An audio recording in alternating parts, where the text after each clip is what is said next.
All right, we are on. We're on here. Are you nervous? Oh, I'm always nervous when you realise you're probably speaking more than the person you're looking at in front of you. Oh, that's all right. That's not too bad. Nah. You get used to it. These earphones help so much with talking over each other. Yeah. Oh, I could have. Yeah, when you're zoned in because it's dead up in your ears. Yeah, I found the hardest thing I found in the first couple episodes is the timing of like when to answer someone back and to not talk, because I've never had to do it to please other people. Yeah, do you know what I mean? I might realise real quickly how much I might want to interject and catch yourself and be like, no, let them finish. You know, it's better to let them try to finish a thought than want to jump in immediately. Oh, it's also good just to keep it raw and just a real conversation. I don't want to structure them like interviews. Nah, well, when do we have combos where they're like interviews where you really... You know, that's what I mean. Yeah, well, that's not really what we try and do when we talk to each other. We're literally just bantering on back and forth. And obviously, there's some, like if I had on, I'm having up a couple fighters. Like I'm having Matthew Stevens on. Mm-hmm. He was supposed to come on Sunday, but he's entered an 8-man tournament in Melbourne, and he just had his karate combat debut. I think 3-4 weeks ago, he won it. Oh, okay. Yeah, and Bas Rutten was fucking commentating him and shit. What a trip. Yeah. That's pretty... Bas Rutten commentating one of your fights. And he met Wonder Boy after. That karate combat's fucking legit. Have you seen it? No. I've seen like snippets and highlights of certain karate aspects where there's like the little curved Have you seen flooring. The fight pit? It's like a death pit. The fight pit, it's so good. Yeah. I think that's my favourite design of like a fighting cage. It's pretty fair. Well, like I said, you want space, but they try and confine it because you have to, because you want people to watch. Rogan's all like, well, you want a bloody football field. You're like, yeah, we can't have that, man. You can't have a football field with two people trying to fight because you want all the space in the world. He rebutted on that. He doesn't want that anymore. Doesn't want that anymore. No. Realised it's a bad idea. Much like the bare knuckle when he realised all the damage. I was just going to say that. He's been talking all that shit about having bare knuckle, like, because he thought it would cause less damage, less damage, more pure to the sport. Bare knuckle came along, and it's the most fucking gruesome sport in the world. Some of those cuts that you see at the end of that, and you're like, yeah, of course. It's like Letway, but worse. Letway, yeah. Letway's pretty fucking crazy. Yeah. They wrap their hands in like, oh no, do you know what's weird about bare knuckle boxing? When they're wrapping their hands, it's almost like a plaster. That becomes the issue. So it's like a rock. Well, so there's a lot of arguments for that. It was like, well, you wrap your hands, and you wrap your hands to protect your wrists, and then you put the gloves over the top of it. But when you become such a good rapper, and that gives you all that extra power from naturally what your fist or wrist would be able to take. That's why you wrap it all up. But if you're doing that for the sole purpose of what it is to do damage, where's the boundary going to be between how pure you want it, where you don't do anything, and then you can wrap for punching, and then if you think of MMA to grappling open-fisted is the best, because cupping of hands and controlling of not all fingers, but learning, even what Jones has been showing a little like lately, is cupping the hand like this and not the wrist, because that's important with a full hand with a wrap. But then a wrap for striking, yeah, of course, because you don't want all the flex in your wrist. I think the UFC has the best design sport. What's like the best? I think it's violent. Like, it's necessary how much violence there is. It's not over. True. Like, do you know what I mean? For a fight, I feel like it's the perfect combat sport for a fight. Like, it's a fight. Yeah. You're fighting, but they're athletes. Yeah. I think it's the perfect mix of fighting, but also athleticism. Like, it's the perfect mix. It's not too aggressive. People think UFC, it's very, very, very violent, but boxing's worse. In terms of if you look at the stats of boxers die a lot those more than 12-ounce gloves or those 16-ounce gloves, I think that obviously it makes it harder for them to get knocked out. Knocked out cold and clean. So they're copping 1,000, like 500 concussions a fight. Yeah. In a UFC fight, if a heavyweight hits you flush, you're going down. You might cop one on the way down. That's 2 hits. Yeah.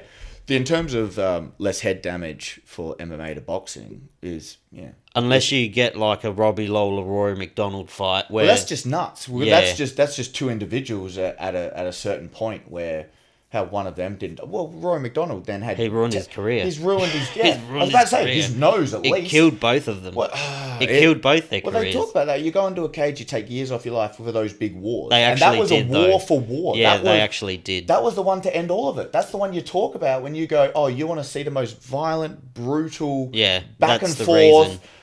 Go watch that. That's the reason every fighter fought. Not every fighter. I'm sure every fighter, when they're coming up, just dreams of a war like that. If you're a fighter like a Robbie Lawler, and there's your difference between the fighting and the aspect of where it came from the start of MMA and the ideas of athleticism and pure athleticism and the pure athletes that are getting into it. Knowing I can learn a skill set, I can learn like Kamaru Usman's an athlete. He's an athlete. He's a great fighter, and when it's time to bite down and throw, he will. He can, but he's not that. I think that's more of a competitive aspect than he wants to hurt people. I think he would try and avoid that type of fight at all costs. Whereas you get, like, say, a Robbie Lawler or even a fucking...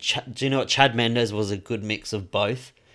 Michael Chandler is a gamer. Well, he's a super perfect example of someone who has athleticism, but they're still a fucking dog. He's that ability to turn it on. Like Justin Gaethje, he's a great athlete, but he doesn't have athletic gift. No, like Chandler, you look at him and he's built like a chimp. He's just like a chimp. He looks so thick. Just super explosive. He's just got all the explosiveness in the world, and he's just everything. And then he's tailored it to that as well. I reckon he's gonna knock the fuck out of Poirier.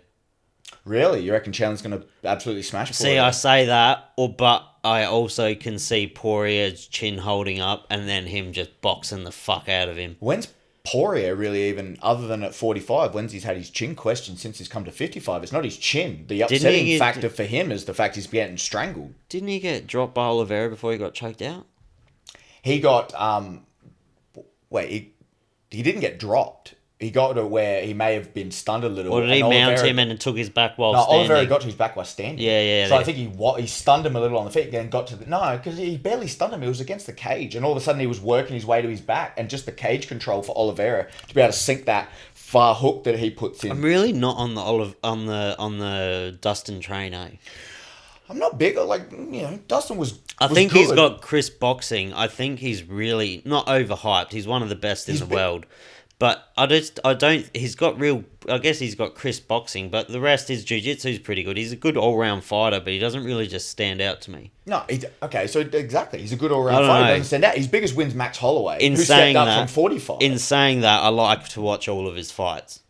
Because he's fun. He's another one of those. He's a gamer. That's why putting him and Chandler together is fun. I feel the same about Justin Gaethje. Oh, well, he's the ultimate gamer. Because when he describes his own style as car crashes and who's going to come out better out of a car crash, you're like, oh, that's a different mindset. That's what me and you have spoken about before, about mindsets going into a fight, and to be trepidatious going into a fight is normal for a human. The guy that then overcomes that and then supersedes it and then goes the fuck it mentality and goes, no, I want to do as much damage as possible, but then out, like in this context, and then outside of this, I can just disengage it, switch it off. Do you know who are great examples of athleticism, but also just insane hard work, and they're dogs? Like, they are savages, Spaceys. Oh, man. They're the epitome of it. I was talking to Jack and Trent at the pub. You try and describe them to people, man. Mate, they're just built different. And it's so interesting. It's because I'm just not like that. I'm just a soft piece of shit compared to that. I feel Do you know what I mean? I love talking to them because it's just like picking their brain. Like at the pub, I would have been so annoying because I was just asking them all this shit. They would be like we were drinking, we were having fun. And I was just like, what? How aren't you scared? Like, my biggest fear is I've always wanted to have one fight, but I'm terrified of losing it. Yeah. And they're like, you didn't train hard enough then. Yeah. Like, that's all they're... do you know what I mean? Yeah, and I'm like... that is their mindset. Because fighting's the easiest part of fighting. It's the getting to the fight is the hard part. That's what we hear. Yeah. We hear the training, and you feel that... Well, you feel that when you start to push yourself harder and harder in training. The fight's the reward. That's what you're here. Yeah. As much like the comp's supposed to be the like in jiu-jitsu, but yeah, I'm put off competing. I don't compete that much. You don't, do you? No. Yeah. And that's what people at the gym keep asking me about. Is it the failure? Is it the, yeah. It's on the day. It's like, how do you show up on the day? And then it doesn't consume me. But then fear of you get to the day and you're like, what if you just shit the bed? What if you just lay down? And then you realize, and the more I'm getting to it, it's like, that's just you in your own head. You don't just lay down and fail ever. So why do you think you're going to do it in this one time? Yeah, it's just high, it's high risk, and it's different in a combat scenario because they're not just winning, they're winning at combat. Yeah. So like if they wanted to, they could have kept going and probably like killed that's also you. why it's upsetting to me to not even push that in jiu-jitsu, because grappling's one thing and then striking's another. Because in grappling you're not taking the damage unless you don't. I think grappling is not. It's no bueno. There's fucking... it hurts. Anyone who says that jiu-jitsu is the gentle sport... Oh, it's definitely not. Have you been to M16? Or like any gym. It's not violent as in you're going to get hurt. It just hurts. Yeah. Well, you got to get used to it. You get used to the pressure. You got to get used to, and that's what learning jiu-jitsu is, not getting smashed into the ground. Brendan Buck once... He's the strongest motherfucker in the world. We were rolling once, and he hooked on this guillotine, and he wasn't cranking that hard. He was trying to get me to tap, but he was not trying to hurt me. Yeah. And he's so strong. My neck just went exactly like that. Man, that's dope. That was perfect timing. Just like that. Just like that. You had a crack in you. But... so good you timed. That cracked it. Like he cracked it, and I remember being like, "Oh, that's chill." And then it's not chill. And then fucking, I got in the car. Yeah. And I was like, I can't move my neck. Yeah. All of a sudden, if you don't have side mirrors, that idea of like, oh, just look over your shoulder. What? Yeah. I gotta turn the whole body because I can't just turn like this. There's nothing worse than leaving like a jiu-jitsu class and you not being able to use your fucking side mirror. It's terrible, man. Like, I just don't think. I think striking.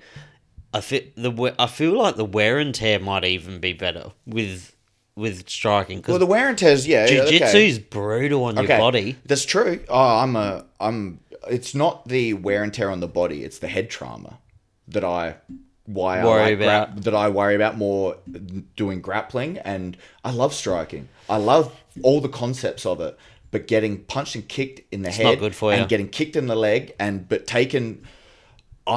when I got into certain aspects, it was like knowing how much do you really want to know about brain damage. It's like I can understand it conceptually, and then I can still go do it because I know how fun it is but it's when you're the hammer that it's good. When you're the nail, it's the worst of the worst. So true. It's the worst of the worst. But you want to learn all of it because being the hammer is great. Being the nail, it sucks. Yeah, it's the worst. You can keep that, and that happens when you work your way through. You run into other hammers everywhere, and all of a sudden you're like, oh, maybe I'm not that sledgehammer that you think you are. In fucking jiu-jitsu, you're the nail for so long. You're always the fucking nail. Imagine getting up to fucking blue belt. And like, how about this? Purple. That's what you work towards. You're a purple belt. Say you're a purple belt. You're a purple belt, and you're a good purple belt. You're not like one of these purple belts that's going to go to ADCC and win fucking gold. Like, you're just a normal run-of-the-mill purple belt. All right, you train in the gi for 4 years before you start. All right, cool, yeah. But like, so you're a good, but you're still a fucking nail when you roll into a gym, like, and there's brown belts everywhere. That's true. But you realise as you get higher up and further into it, and I was only That's like anything in life, though. You're always a fucking nail. There's always someone better. And we only put it into the regard of what we know. You look at it in strike, and I look at it as in grappling. But when I do that in grappling, I was talking about this the other day. It's like, in training, there's going to be... It's not going to be as intense because you're not rolling brown belt, black belt, brown belt, black belt, purple belt, black belt. Yeah. You do... Like, even in our gym, we have good people there. You look in on a Saturday sometimes these open mats now, you're talking there's 5 brown belts, 2, 3 black belts, 6, 7 purple. You're like looking around going, all right, well, doesn't know how this is going to go. But during the week, man, and even... When you get that first tap, though. Oh, that's what everyone chases. You get into Do you remember your first tap? No. I remember walking into the gym. I remember being so intrigued by it. Well, like when I knew I wanted to start jiu-jitsu, I'd been into it for a while. I'd been into fighting for, started... dabbling in kickboxing and getting into watching UFC when I'm about 16, 17, right? Really got into it then. But then, doing soccer pre-season that's when I had a mate who was doing kickboxing at the firm, and that's where I met Miles. Soccer lends itself to kickboxing so well. Well, Jose Aldo is the famous example. No, just your hips. I remember the first session, because I used to play soccer when I was a kid way more than I used to play footy. I always used to play soccer. Well, and background might help with that as well. The first thing that Miles said when I went to the first session I did with him was, kick hard. Did you used to do Did you used to play soccer? I played soccer, yeah. Because your hips they can turn a lot better, rather than football players are kicking in straight lines. Yeah, it's a lot more awkward for them to whip their leg. Yeah. That's what it turned out. Yeah, well Yeah, people said my range first to get inside, because even when I got it there, I never liked the thought of getting hit. But what was interesting in learning when you get hit is how you react to it. And that the first overcoming of striking is for learning that you can take a hit and you don't break immediately. But then how do you react to want to immediately swing and want to hit back, which you initially do. And then how do you overcome that to go, I immediately don't want to swing back to bash them, because it's then they're expecting that and then they can hit me again. Again, when you're thinking about all the way through, it's like you're starting here, you're going here, you're going here. Yeah, I don't know. The only issue with getting punched for me now, because I never used to have a problem when I was training a couple of years ago, all nights and I was training all the time. Yeah. I got used to it, but I fucking hate breaking my nose. How many times have you done it where you say, I hate breaking my nose? 4 or 5. See, that's a lot. Have a look at this. Yeah, I've got a kinked nose because I got my nose obliterated Mine once. fucking hooks because I've broken it, because it's so bony and fucking woggy. Yeah. Well, there's a bit more there, There's a bit more texture to the face. Like when I see people that they can press their nose and their nose goes into their face, I'm like, how does that fucking work? Yeah, but it's okay, so I've got that with cauliflower ear now. It's the same thing. Do you have a collie? Oh yeah, I got. Do you? I got collie on both, mate. Look, you got a bit of there. Oh fuck! Yeah, and then you got a bit over there. Oh, that one's worse. See? You're right. It is worse. So you're obvious because you're playing guard here. That's it might be the side you're going. Shit. All it is you're getting your head grabbed. It's when you're doing jiu-jitsu, the first thing you learn, don't get your head grabbed. The basic things that Declan used to talk about as well. Shout out to Moody over there in America. Yes, do your damn thing, kid. Congratulations, Moody. Man, that's amazing. We are very happy for you doing your thing, but Mexican ground karate. And I said, over at the B team, Austin, Texas, for 3 months.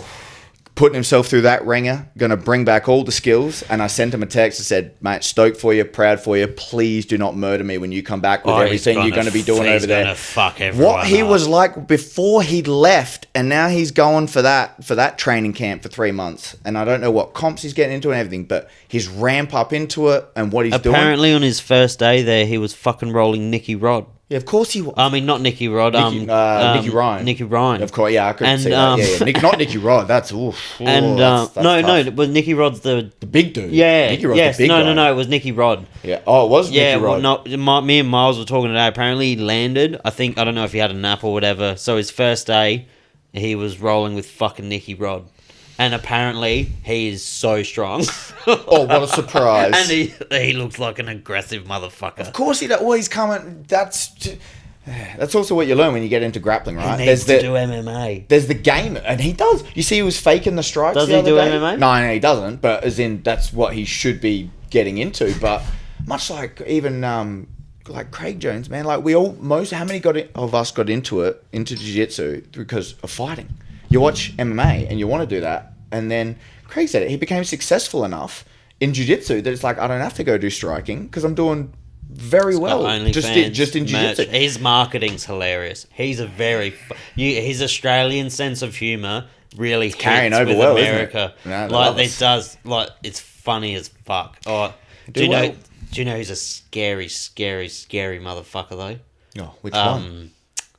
Gordon Ryan. Oh yeah. He is He's the best. Like you said before, the best. fear of and we were saying there's always someone better at something. The fact he talks about it though and is so confident, but then goes Good on out him. and he starts calling it, and then Yeah. he calls it, and then when he doesn't call it, he's like, "Oh, sorry, I was boring the crowd." He was. and so I was So just he like, finished him. "I'll finish it however I want." But what I was saying, like we said before, there's always someone better at something. What would the feeling be like when you're literally the best at that thing? How to stay on top. Like, how do you keep is challenging that- yourself when is you that don't it? have that push? Yeah. That's when you need expert coaching, because you have to go beyond yourself. So then you can go down two paths when you reach that level. You can be Alexander Volkanovski, or you can be Conor McGregor. Ooh. Do you know? No, It's no, an like interesting dichotomy. because like Alex Volkanovski stayed hungry. Yeah, And he's getting better. Yeah, And as soon Kamaru Usman, as Connor got the grab, he- he just went, "I've done this, I've done Cocaine. this, left. Yeah, done this, I'm going to punch old guys at a pub, Like, do you did know this, what I mean? yeah, all of a Like- sudden going to buy a whiskey company and And sell I- it for $1 billion or and that whatever." way probably would fucking be how a lot of people would go when you're reaching that level of fame. Yeah, like Kamaru Usman, he's getting better. Yeah, Like, yeah. But the only person to ever do both, he's the greatest of all time, is John Jones.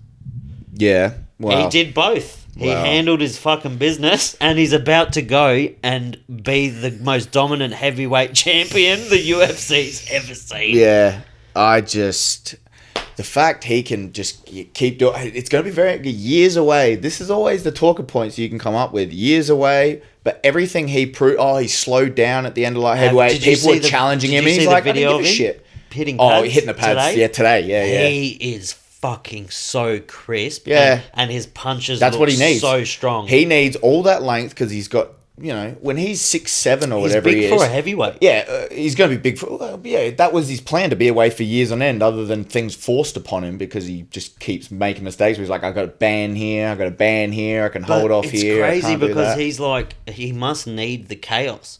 Because he must need it. Because he is the greatest combat sport athlete to ever fucking do it. Yeah. Ever. He Ever. makes If do you have your phone on you? Yeah. Bring up John Jones's Well, his record. record from his first fight in the UFC, and tell me you have not seen a more impressive resume. Yeah, that was the thing. When before he hit the light heavyweight and won the championship, that was when he hit the run. But Yeah. he was fighting top contenders. Middleweight?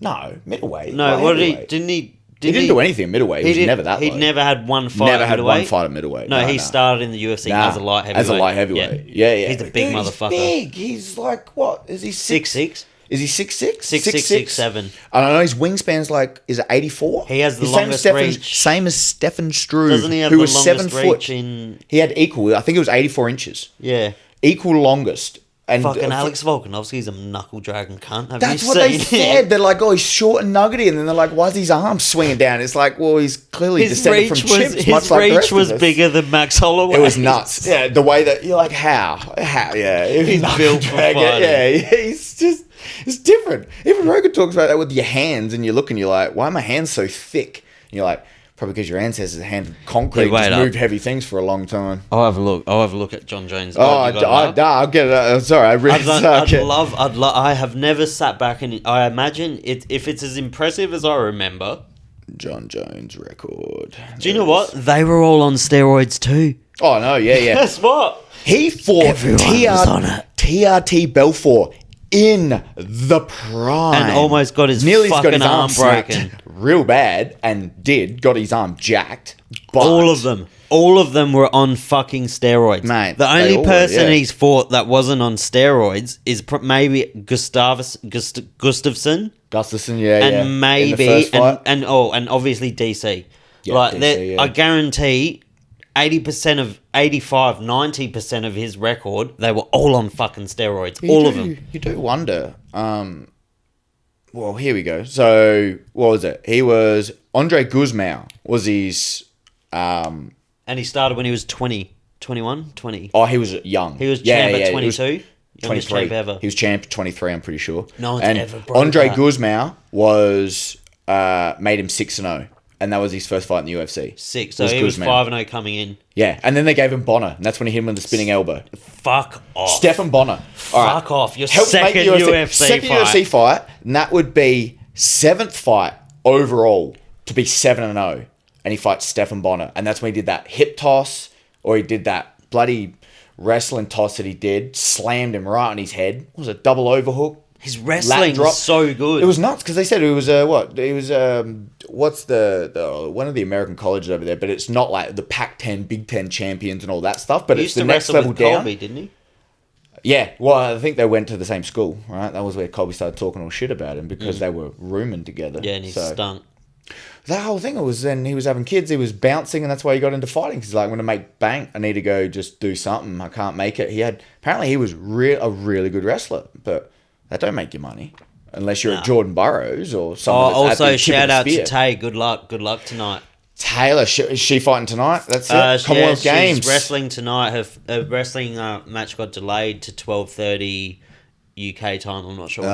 It was supposed to be at like 7:30 or 6:30 or something, but I think they delayed it maybe a couple hours. I don't know. I think they're like 8 hours behind. Well, we love her. We love her here in Australia, but she's representing New Zealand, and that's fine. That's fine. That's all right. Because she's clearly born and raised there, and that's good. And but we love her here, and we absolutely wish her the best, and we hope she smokes all the comp. She's gonna smash it. When you know how. When you know how good that girl is, she's made it to the Commonwealth Games, and she's over there doing the damn again. Yeah, third time. You know, and you know, when you roll with her, you're like, oh yeah, no, know how good she is. To me, I'm an 80-kilo guy with brown belt. You know, think you know some stuff. Throw you on your fucking Throw me on my head. I want to. Oh, let's try some wrestling. Oh, cool story. No, I play guard. I play some open guard here. You come down to me, Taylor. I am not standing up with you. Such a cunt, dude. You start wrong. We were joking today. I was joking. Chris Goodrich. Goodrich. Goody. We were at the gym this morning, and there's this fucking we were talking about some jiu-jitsu drama going on in Adelaide at the moment, and we were talking shit, and I was like, can you imagine like two jiu-jitsu dudes in a street fight? Like they're like, yeah, fuck you can't. Both of them drop to their ass and just pull guard. Okay, that is like, there's that many meme videos about that now? Guys butt scooting into each other trying to enter leg entanglements, and you're like, that's the most ridiculous. Have you seen that guy on fucking? I think it's TikTok. He gets his mates to carry a mat around, but they're hiding, and he'll go up to people and fucking start on them, and he'll really like go for them. And as soon as people are like, fuck you, man, he'll be like, let's do it right now. And then his mates come and bring the mat, and he's like, pulls guard. I have seen one of those. Yeah, I know that one. Yeah. Oh, that's what. Okay, so pulling guard's the meme at the moment, isn't it? So here's where we'll go with that, though. Of course, pulling guard. Do you want to explain what that means? Okay, so pulling guard is when you either to someone that's never seen. Okay, never seen. It's when you intentionally take the bad position, which would be on your butt. You sit down. Like you sit down in front of them. You sit on your ass, leg out, and preferably you want to be in a seated guard where you sit where they can't control both your feet or control your shins to just throw your legs to the side, which is the first thing you're trying to do. So you sit there and you've got your hands in front of you to keep them away so they can't grab a hold of you where you want, and you can try and grab a hold of them, but you're down low so you can't get slammed, much like with Taylor, which is where I'd say when you do jiu-jitsu long enough, like my wrestling compared to someone that's never done it, I would just take someone down. When you start going against Miles and Declan. Miles is a great wrestler. You know, Taylor, Adam Collett, all these guys from the gym, there it's like, you stand with them for a little while, you just go a lazy underhook. Next minute, you move and you're like, oh, that was fun. I just got flipped, or now I've just got driven 20 feet away from where I originally was standing. And you go, well, that's not the best idea. So you that's pulling guard. You intentionally take the bad position, knowing that, well, I'm going to try and get a hold of you this way so you don't slam me on my head. So why is it's a massive meme at the moment?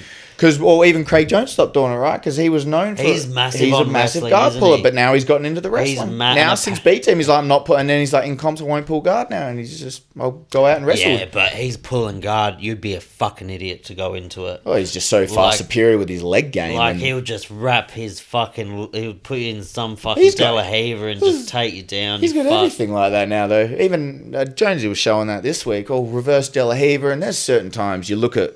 Yeah, and that's what the wizardry looks like of jiu-jitsu, is the leg game and the leg entries, because there's inversions and spinning underneath, and you're like, It's a risky fucking game. That's to why play. you're like, it doesn't even look real. But It doesn't even look like it should work. There's a lot of like I know, even me. Like I know way more leg attacks than I know anything, and I shouldn't because I don't know what they do.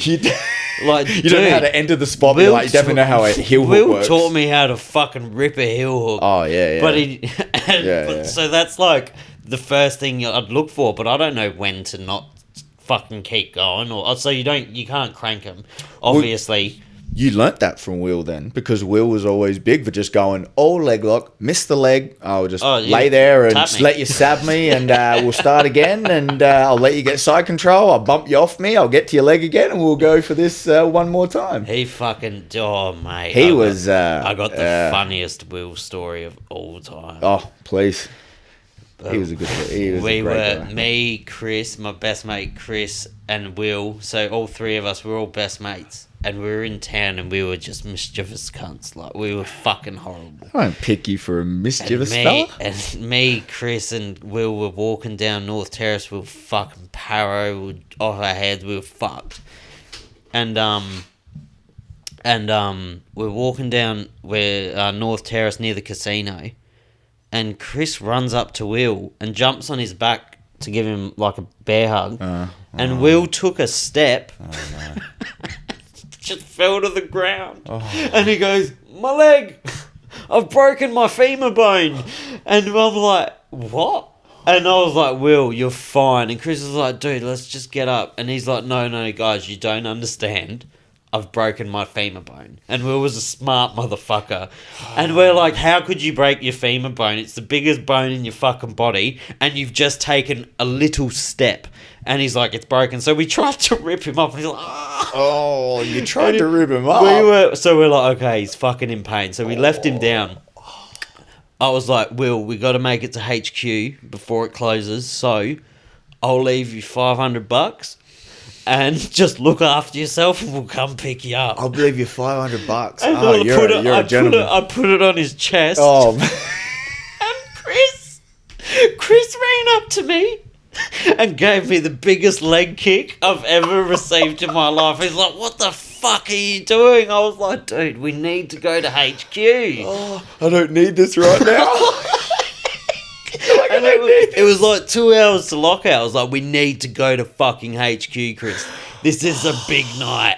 And so he leg chopped, and then I'm like, fuck it, all right, we need to help him. No one's stopping to take us to the Ra. It's just up the, not the Ra, the old Queen Elizabeth. The Ra, wasn't there? Yeah, the Queen Elizabeth. Yeah. It was 300 metres up the road, a K up the road even. And we were like, just take us there. Like, please, someone. And then it got to the point where Chris is like, we need us to date him. And I'm like, what do you mean? He's like, we need to find him some drugs. So Chris goes up to this, the Hummer limos? Yeah. One was parked out near the casino. Chris runs up to it. It's an 18th birthday. These poor fucking 18-year-olds. If you've ever seen Chris, he looks like someone that you don't want him to open up the door of your car. He looks like a very violent. This is the Freddy Krueger nightmare of what horror movies were made of. He looks like a very violent person. He opens up the door and he's like, "Oi, any of you got any fucking pills?" Oh, because he was trying to get pills to get Will. Trying to help his mate. Meanwhile, it's like, that's not the best way to do it. It got to the point where we were like walking on North Terrace trying to get cars to stop. This bloke in just do that. This bloke in a Mercedes pulled up, really nice Mercedes. He's like, do you guys need help? And we were like, yeah. Yeah, we do. It's been like 40 minutes at this point. This frantic, just... Will's just in all the pain. Will's just on the floor. Got a broken leg. That's cool. $500 on his chest. Yeah. I can't move. It's not like I can walk away from this situation. And so we put him in the car. I check him in. And then me and Chris look at the clock and it's like 4. It was like 3:30 and HQ lockout was 4, whatever it was. It was like 30 minutes. Yeah. We were at the Queen Elizabeth. We looked at each other like, Will, love you. We'll come back for you. So we left Will. There was nothing we could do for him. We took him to the hospital, checked him in. Kept through with it as well. Just kept it going. We checked him in and he was like, Will, he was like, don't stay. Like, you have to go. You have have a to good go time. without me. Oh, and so we went. How was HQ? Was it good that night? Tunes were good? Tunes were banging? Amazing night. Will didn't want us to stay. He's like, you need to go because there's nothing you can do. Come back in the morning when you're done. I was like, all right. So me and Chris booked. We started sprinting. We seen this homeless cunt on the way. Got sidetracked, little side quest. And we gave him like 30, 40 bucks cash. We just quickly like ran up and gave him 40 bucks and we walked off.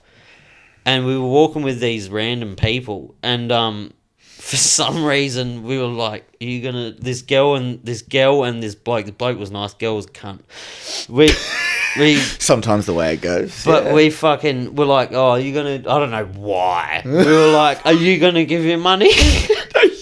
And the bloke's like, "Oh, I'll give him $10." And the missus grabs the $10 out of his hand and fucking like pulls it away. And we're like, "What are you doing?" He's gonna give the cunt money. And she's like, "What are you doing?" Oh, not having it. And she then was like, no empathy. The bloke grabs it back and gives it to the homeless bloke, and we're walking away. And while we're walking away, this cunt has gone up to the Oh, no, she didn't. She didn't. grabbed the She didn't. Yeah. She took it off him. $10. Yeah, so me and Chris ran up to this Oh, bloke. you could never look at that girl the same way again. We ran up to this bloke and we were like, "Grow some fucking balls, cunt." Dude, We like- if that's your girlfriend and that's what happens in front of you, So me and Chris that's broke a game changer. on the way from the hospital. Me and Chris obviously broke this couple up. That's a hell of And an then evening. we made it to HQ. That's but a hell of an It evening. turns out Will broke his femur bone He did. in half. He called it straight up. Clean. And just that, a little stutter step. That's why he had, and that's why he had a little, A little gimp leg in he it. had a little gimp leg. Yeah, I never really noticed the gimp leg, but as you started because making he's that always movement, sitting down. well, he didn't mind the old lay on your back, even just let it go to side control. Fuck, that was a good one. There you go. that Mate, I'm was a sure good one. your stories would be dime dozens if you went down the rabbit hole Oh. of all that fun. Oh, there was some good nights. There's some good nights. Well, so John Jones' second fight was fucking Stephen Bonner. So so that's his second. You're talking by the 5th or 6th, he's getting the title shot. By the He's 4th fight- or 5th, and then he's fought. So he beat. They were pushing him heavier, right? Because they were still trying to work him He in. beat for the fucking title. Beat Shogun. Shogun, and then he fought Machida. Did he fight Machida? I don't think he fought him in the second title fight, did he? Was it Rashad? Because Rashad was supposed to get the gig. This is when he went on the tear. When he beat fucking Shogun, he went on a tear, and he still hasn't lost. Well, that's why when he came in, when light heavyweight was the strongest, because you had the Iceman, Chuck Liddell, made the light heavyweight division like super popular, and then there was the loss to Rampage over in Pride, and then there was all beat all Vanderlei of them. Silva and all these things. And then there was he- all this, and then John Jones came in. And just all these big names and reputations that have been built up from Pride to the UFC to smoked them all or beat the people that beat them. And then the one loss on his record was a loss by DQ for 12-6 elbow against Matt Hamill. When that dude maybe copped a 3-minute beating, the worst he'd ever seen, that he couldn't continue and he's deaf, so he can't communicate how fucked up he actually is. So they're like, oh, he's so fucked up from the 12-6 elbows. No, Steve Mazzagatti, you useless referee. That got dropped. Was that the night? That was one of the nights for Steve Mazzagatti, when mate. Dana White, he has a famous clip. Damn, Steve. Steve Mazzagatti just watching, thinking about his grocery list. Oh, I got to get some bread. Got to get... I love Dana. I don't know why people hate him. I really like him. He's a character. Do you know what? He's a Fighter pay is character. not up to him. No, he is one man and he is the figurehead. He's and just the face. He's the figurehead. The UFC, when he goes, it's going to be everyone. That's why they kept him. Everyone hates him, but he's great.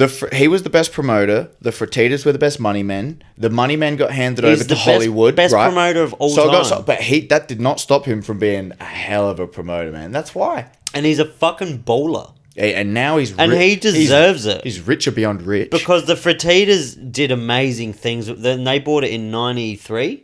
No, Fertitas weren't 93. No, UFC Joe Rogan started commentating in 93. You're talking Fertitas would have bought it in around the 2001. Yeah. Around that time. Yeah. Because it was around because it was 37.5. So you're talking around UFC 36. And then after that, the Fertitas would have, I think they owned it around 30. UFC 30. And then after that, there was the pay-per-views because it came off the underground where it was just all online and they couldn't get it to satellite because American politics was just shafting them every which way. The best and worst thing they did was sign with ESPN. Best and worst. Much like all the, all the sponsorship deals are the same idea. Best and worst. Best for who, worst for who. People are making money, but is it the people that are deemed right? Like, what are these young fighters going to make? They're making, what's the base salary? 10 and 10 or 25? Some, I think, still might not come in on 8 and 8. That's not cool. Yeah. Oh, do you know? Oh, it's hard to... I'd love to see the numbers. I would fucking love to see the numbers of the amount of people that tune in to like to a main event, not a great main event, say like a... I thought that from the card just gone on the weekend with Nunes versus Pena too. But who tunes in from the early prelims? Oh yeah, but I have UFC Fight Pass. No, but because we're the fans. So that's the thing. We're hardcores. I have UFC Fight Pass and I watch early prelims, even if there's only 2 fights on there. That is correct. That is how I do it. How many? So is it worth them getting more than 8 and 8? That becomes the thing. They can still win 50 Gs. They're not making the money for the UFC. The undercard fight, they're given the thing. They've got, what, 500, 600 fighters on the roster? It's a lot. They have... Here's what UFC are doing well. By trying to expand out and hit all the markets, UFC Fight Pass, they're now... Eternal MMA is on Fight Pass. There's a big Australian promotion. That's on Fight Pass. I'm having their featherweight champ on Wednesday. Yeah, Jack? you are. His name's Jack. I wish I even knew as much about the Eternal champs and the Diamondback champs. Sorry if I'm getting the name wrong. I'm pretty fucking Piro. That's but fair enough, mate. We're having a lovely Friday evening here. Do you know who fucking messaged me back? And he told me to fuck off in the nicest way possible. Oh. John Wayne Parr. Oh, really? Yeah. You actually sent him a text? You were like, oh, man, I got a podcast. You want to come? You would be... DM'd him? You would be so fucking surprised. I'll show you my inbox. I've got like... Got some good text back, huh? They reply. Yeah, wow. And look, they fucking reply. Wow. And John Wayne Parr was like, blah, blah, blah. And I always end it with, I understand if you can't. Because, like, don't feel like you're being a cunt because... The obligation. I understand that doing this does nothing for you. Yeah. At all. Yeah. Like, and their schedules are fucking insane. Of course. So I was just like, if there's no thing, don't stress. And John Wayne Parr goes, I get about 300 of these a day, man. And I'm replying just to say, I hope you find success, like, gentlemen. That's when you realise social media and the numbers game of when you get to a certain level, the influx of what comes your way from people that are emojis or a picture on a screen. They don't know you, man. Like, I've known you for years and years, just through the gym and everything else. Oh, dude, by the way, that's Tom Piro. Yeah, we never even made the intro and everything else because this is just the way these things go. It's very organic. We just rocked in and was like, all right, we need to start the mics. Like, yeah, otherwise we'll just chat each other's ears off and nothing will get recorded. I forgot to... That's all right. That's Tom...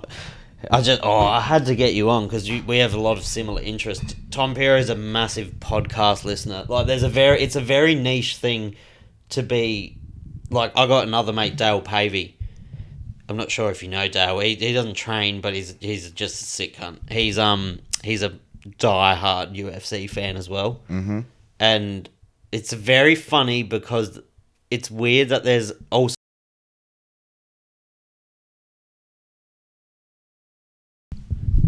And we are back. We're back. Sorry, guys. That's the first time this thing's ever cut out on me. And we had to adjust.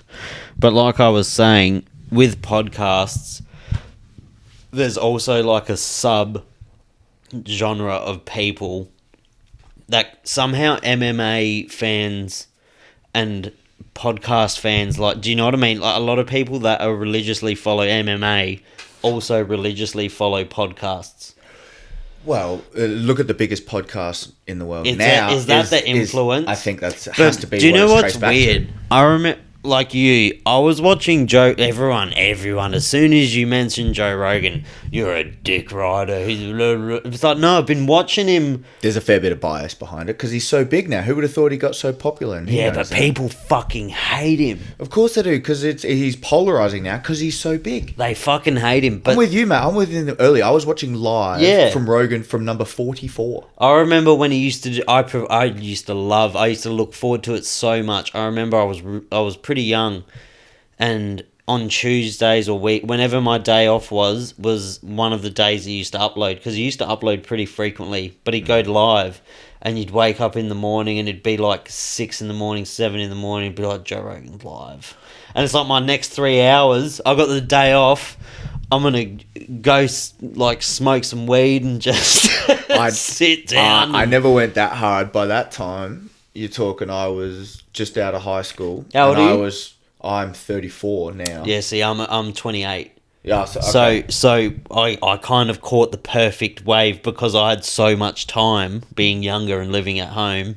I was still at home. I was at home, but that was the thing. I would come home from work and then immediately get on the computer, and that's before I'd figured out iTunes, because it was just before iTunes hit and took over, where podcasts went onto iTunes. That's why then Apple Podcasts was like, it became massive because they were the first big platform to allow podcasts. And then when they figured out that I could download it when I go for a run, I could listen to this on the run. Because for the first year, I would watch it, stream it, and watch the video sitting in front of the computer. And just watch it. I would love watching the video in bed. I still, like, obviously now with podcasts, you got AirPods, you got these. But I always used to love the feeling of like having a nice meal.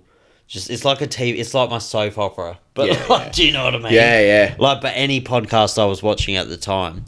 But like, yeah, there's a weird correlation, and obviously it's because of Joe Rogan's podcast, because he's like a massive advocate for MMA. Yeah. But yeah, it's funny how a lot of MMA fans are massive into podcasts as well. Yeah, but you look at Rogan, and again, there's people that they can vehemently hate him as soon as they hear the name. But that's the idea of it. Yeah, but they hate him because of things they see in media. That's the idea. There's a bias towards him because of the information that you've taken on.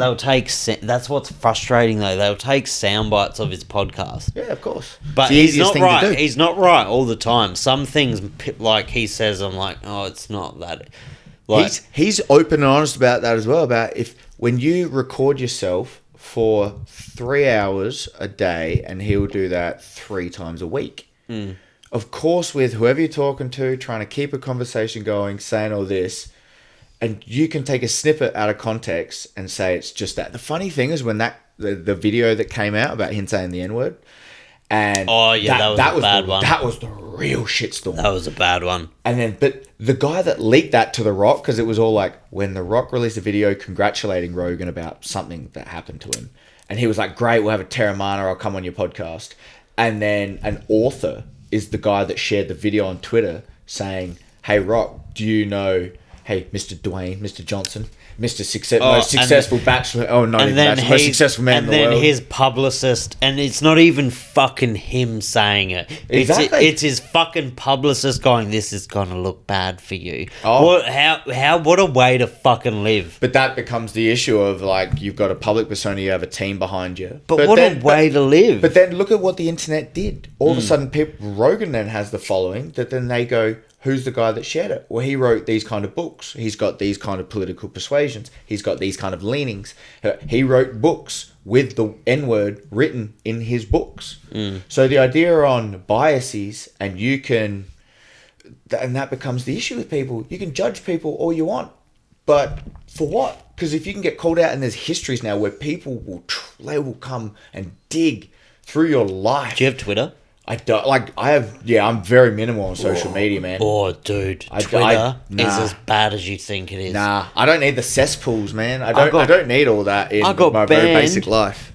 Have you seen the photo of when John Anik first replied to me on Twitter? No. John Anik replied to you? Oh, dude. Oh, what did you say? I've heard you might talk some nonsense on the Twitter sphere. He is my fucking idol. I love John Anik. How do you not? And I remember posting to him one day, I was like, how do you get into commentary or how do you do it? And I tagged him. Yeah. And I fucking looked at my phone an hour later and John Anik fucking replied.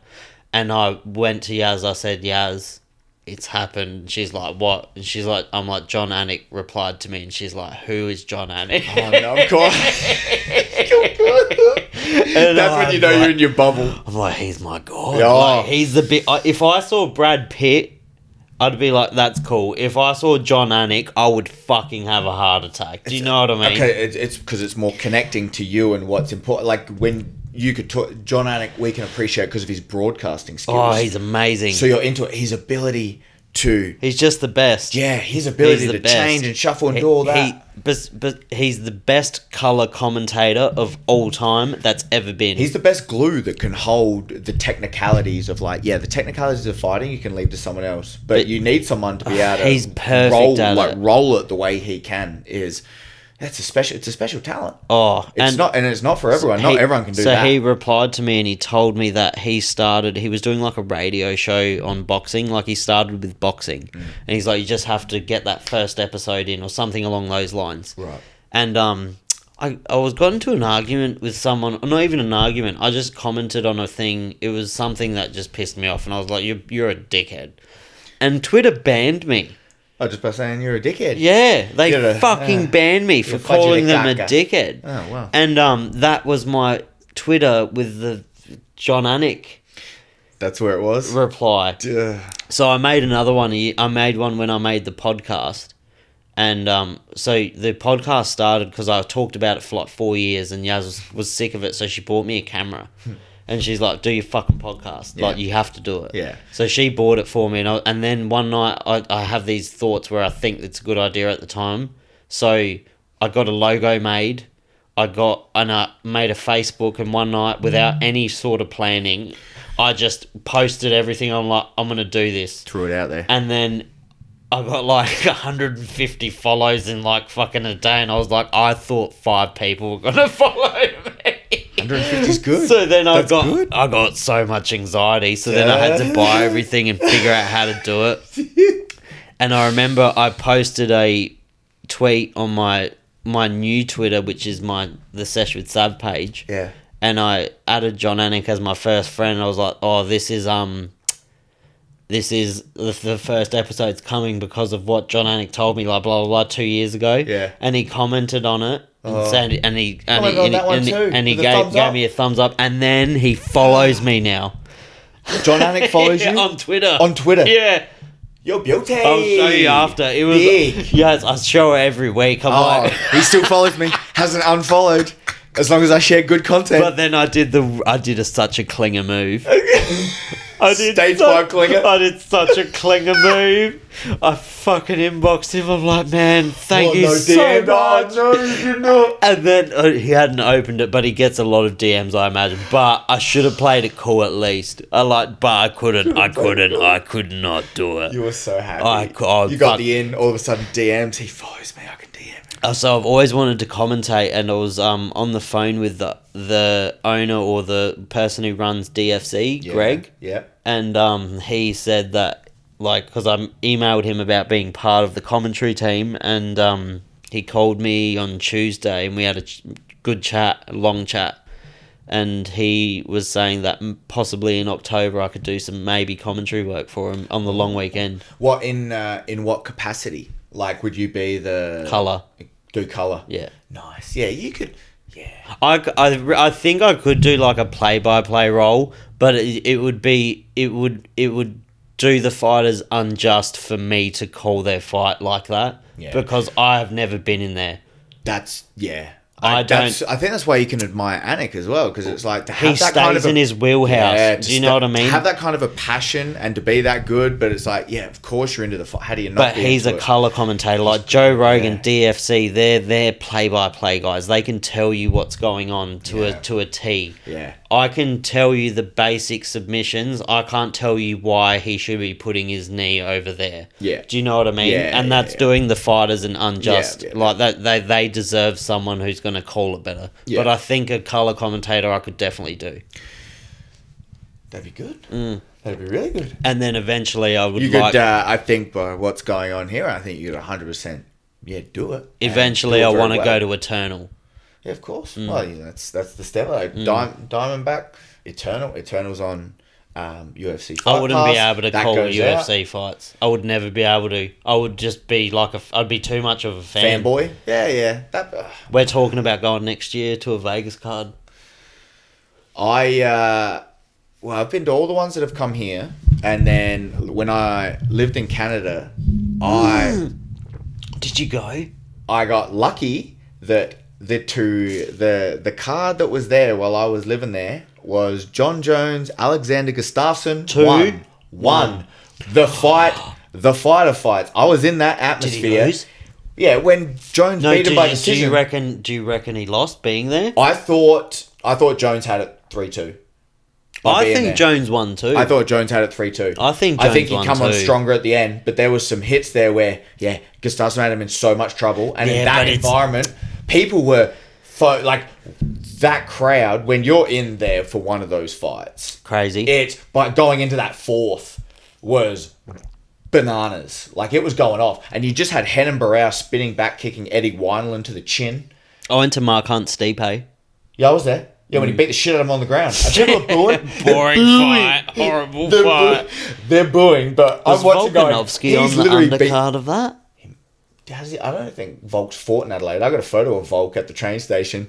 Shout out to my brother and sister who always give me shit about this. I saw Volkanovski in Adelaide. He was out the front when I came off the tram to go to the entertainment centre for the fights. He was eating a sandwich with his coach, Joe. No paparazzi, no anything. No, nothing. Wouldn't be able to do that anymore. Next minute, walked in and looked at him and went, Alex, hey man, can I get a photo? Yeah man, no worries. Alex, get your sandwich out the way. So there's a photo of me and him on my phone, and he's holding his grilled cheese sandwich that he's just gotten at the beautiful little station, cafe there. He's holding it down there. My brother and sister keep ripping on me for it, going, you stole the man's sandwich. I was like, I did not steal Alex Volkanovski's sandwich. Why would I do that? I love the guy. I just wanted a photo with him. But then that's the constant razz that they give me. You stole the man's sandwich. He was just trying to eat a sandwich, and you're just coming up hassling him. I'm like, oi, I love the guy.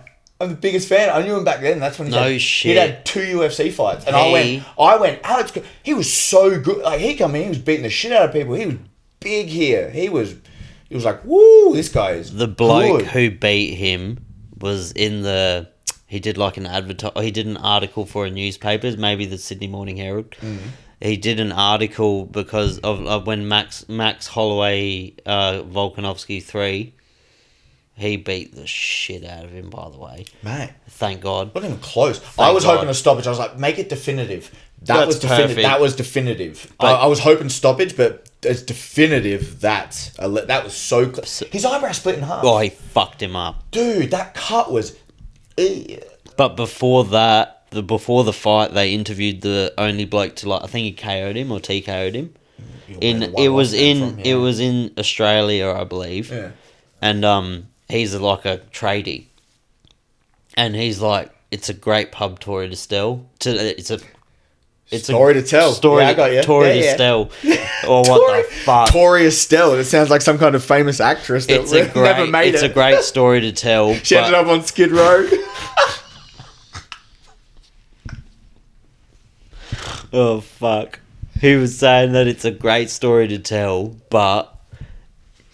That's it. That's all it is, mate. That's all it is. That was my glimmering light. That was my North Star. Greatest fucking fighter of all time, maybe. You give it up. Yeah. Oh, I'm thankful I gave him that trajectory. Don't you think it's fucking crazy that he's the most decorated combat athlete in Australian history and he gets no advertisement at all? What's funny with the Commonwealth Games going on at the moment, speaking of, shout out Taylor, please win it for him. It should be done by the time we finish this. There we go. Yeah. We'll have to see. Hopefully we'll be able to watch the highlights. Smashes that one and goes all the way through. Looking forward to that.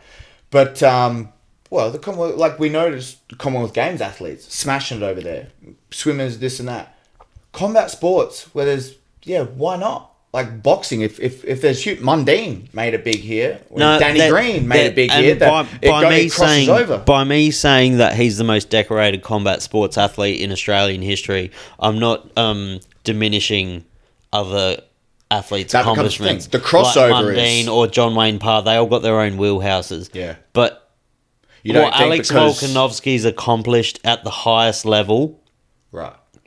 You don't think it's as well known There's as how good he is? Nah. Yeah. I guarantee more people know who... I don't know anymore. That becomes the thing. If you bring this up in a pub and just go, do you know who Alex... Yeah, I think if you bring up Alex Volkanovski in a pub, everyone would know Everyone who Alex knows Volkanovski is. Mundine. Everyone would know Mundine. Everyone knows Danny Again, Green. the cultural icons. We know sporting cultural icons. Why is not MMA a part of that at this point? That's what I'm saying. In terms of Australia, we're big. That's what I'm saying. Alexander Volkanovski should be celebrated like a fucking 100%. national hero. 100%. He's one of the greatest in one of the most difficult divisions to be great. Featherweight division's fucking stacked. Where their light of the talent has to be, you have to be so much better at everything. There is no slip-ups. 145 is the most technical weight class you can get. Yeah, there's slim people at 25 now, but at 45... No, 45 they have the speed of 25ers and they got the power of 55ers. Yeah. It's such an optimal weight class because most men are at that 145 range. Yeah. They're at, what's the 140? 145 be like 70 kilo? No, less. 68? Less. So you're talking, I think, 70 kilo, because you were talking about this, I think, with Taylor or Carly, because I think 77 is welterweight, 77 kilos is 170 pounds. 70 kilos, I think, is 55. It's 2.2 to a kilo. Which means 145 is, if it's 70, you're talking to be like 66. 65, 66. You're telling me that those cunts get down to 66 kilos? I Yep. always thought it was 68. No. I always thought it was 68. I think it's about 66. Fuck. Because he's short, man. Think about how short Volkanovski is. But we said that. He's a knuckle Holloway. dragger. Yeah, Holloway's huge. but he's skinny. He's skinny. McGregor, how the fuck did he ever But that's make when they it? look at him. Look at it. You want to talk about when you look at a weight cut. Yeah, there's been weight bad. cuts that you've seen on people, and then they That's show the one of the progression worst. through the stage, and you're That's like, one of the you see worst. how thick people get with a body like his. He can do 190, 200 pounds and look good with his frame. He got to 145 pounds. He was skeletal. Well, Yoel Romero used to make... he used to make 170. No, he was an 85. 85. Sorry, always forget middleweight. Such a middleweight. useless division. Except when Anderson Silva was in it. I don't get. I love Well, it. Whitaker. When we were talking about Izzy Volkanovski, rank, Whitaker was before that. I think Izzy's. Izzy's cleaned it out. Izzy made it too boring. No, it's the for you. perfect storm though, because the other talent is so far behind him. Yeah. He doesn't need to try. Divisions always go through that though, and No, it just depends. But he stepped up but to it's light the heavyweight, wrong- and it didn't work. It right? would be so much funner if there was just people to test him, like John Jones fought. They'll come up. Bad There'll be someone, motherfuckers. or he'll go out and do something else. But here's the thing: he knows man, there's. he's going to ride off into the sunset very soon. I think so. I tell you, That's what I think he's so, yeah. he's 2 fights away. Or if he fucking knocks out Pereira, what's there for him to do? Who's he going to fight? If he knocks out Pereira, that's even more. Ankalaev? No, Ankalaev's light heavyweight. Oh my god, yes he is. Yeah, Fuck. yeah. But he's upset because he's not getting mentioned, and So, he beat Anthony Smith on in the middleweight. So say he gets through Pereira, who's next? weekend. No one. That's the issue. Why do you think they fast track Pereira? That's a good fight. Of course, it's a good fight because he's good not going to. There's a fight. history. There's this and this is what. Okay, so we can bring it Pereira. back to broadcasting. Bullshit. Why John Anik's so good. When we talk about podcasts, Dan Carlin, shout out Hardcore History. Hardcore History by Dan Carlin. Everyone's not gotten into it. You want to learn about some craziness of history where you and I would never have thought of learning the history of Genghis Khan the way that we would have before listening to 15 hours of Genghis Khan and learning about the Mongols. And all that craziness. Do you know how much Throwing human flaming fatty tissue over the wall before they went and just ransacked the place. Do you know you fucking know, you've heard this 100 times. He changed the carbon footprint of that time period. Yeah, not to mention the genetics that he's genetically in about, 20%? Of human beings. 20% of that Asian population of... When they test, Central Asia, that Mongolia region is still deeply ingrained because that's how much of a conqueror that man decided to do. Yeah, Genghis Khan. Genghis Khan. Apparently Genghis. It's Genghis Khan or Obadiah. Obadiah. Mm-hmm. Genghis Khan, he slaughtered that many people that he changed the carbon footprint. They can trace back, allegedly. They can trace back. I don't know. We're speaking science when we should. They can trace back to when Genghis Khan was reigning because of the carbon footprint. Yeah, it's fucking insane. Yeah, there's a lot of. One of the most fascinating things, you listen to 15 hours of a history. I've got to stop doing that. I'm so bad at that. You're fucking... Everyone that comes on this fucking thing is way better with the microphone. I learn not to touch it. Having a bottle in your hand's a lot easier. Holding a drink's just if you can keep it in front of you. The biggest one I took from that was a very interesting point, was when he talks about things that are written about Genghis Khan now. You can speak about him in a positive light if you look at the influence and how the world changed, both culturally, not geographically. It did change geographically. Well, things have changed geographically. They fucking shift. But in terms of him going in and conquering, changed trade routes, changed a whole bunch of different things. To talk about it in a positive light now, there's the thought that it takes away from the idea that he just massacred people. And then there's like... Dan Carlin's original point when he started that whole series was, when's that going to be good about Hitler? When do you talk about evil people that do bad things, but they do it and then the way they change the landscape forever because of the decisions and they can get people to follow them, that they change the world forever, but they do it through killing and massacres. I was only just reading... I went on a really massive... there's this really good podcast series called Real Dictators. Real Dictators. Real Dictators. It's on like Apple Podcasts or Google Podcasts. Where all good podcasts are kept. Much like the Sesh with Sev. Thank you. So Real Dictators have like 4 or 5 part series and they go really in depth. They're like 30, 40 minute episodes and they go in depth with different dictators. Mm-hmm. So there's like Kim Jong-un. Of course. There's Putin. No, they haven't done one about Putin. Maybe say Stalin, Mao, Pol Pot. I never knew any... Well, there's one that he was the dictator of... Oh, this is going to irk me. Which country? It was Voodoo. Where's Voodoo? Dominican... Not Dominican. Yeah, the one that got hit by the earthquake. Yes. Hades. Hades. Who was the dictator of Hades? Oh shit, I don't know. I don't know that one. No. That's gonna fucking irk me. That one was amazing. Doctor. It's not Dr. Voodoo. It's Doc. Oh shit, that's gonna piss me off. Oh, the one in Haiti. I don't know. I didn't know about the dictator in Haiti. Those good ones though. That was when Vice. Remember when Rogan would always talk about the Vice doc, and now we got Viceland over here. It's almost took over SBS. Because they had docos about all different African warlords, and you're like, that's still going on, and that was in like 2015. General Butt Naked. General Butt Naked. What is happening? If you have not seen that documentary, look at it. It's on. I'm pretty sure it's on YouTube. You can go. They called me butt naked because I used to fight naked.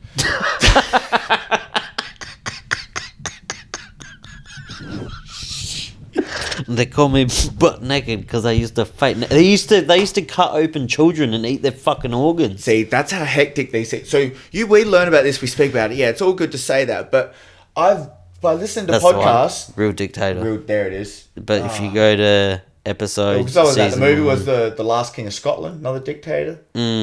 Then when you learn about the Hutsis and the Tutsis and the Rwandan killings, the Rwandan Hotel, great movie. Shout out to that one. That one was hectic. Joseph Stalin, Mao. Yeah, there you go. Yeah, the famous dictators of the 20th century. Yeah, all the good stuff. They got 73 episodes at the moment. Did you ever? I would never have learnt that. There's the Papa Doc. There's a famous song now. Rah rah Rasputin. Yeah, you ever learn about the history of Rasputin? And the Romanovs. The fall of the Russian Tsars. This is going to sound really dumb. And I'm going to say... Come at me. I'm all for it. Isn't Rasputin like evil Santa? Evil Santa? Well, that's an easy picture to make because Russia is very cold. You're up there in the cold countries, not very far from the North Pole. You're living in ice. There's reindeer up there. That's fine. Rasputin, giant beard, very small head. Didn't really build things, Is that it, though? That's pretty much about it. Yeah, other than a giant beard, he's not fat. He was a skinny little fella, skinny monk. Doesn't it start with a K? Santa's evil brother or whatever the fuck. His evil brother.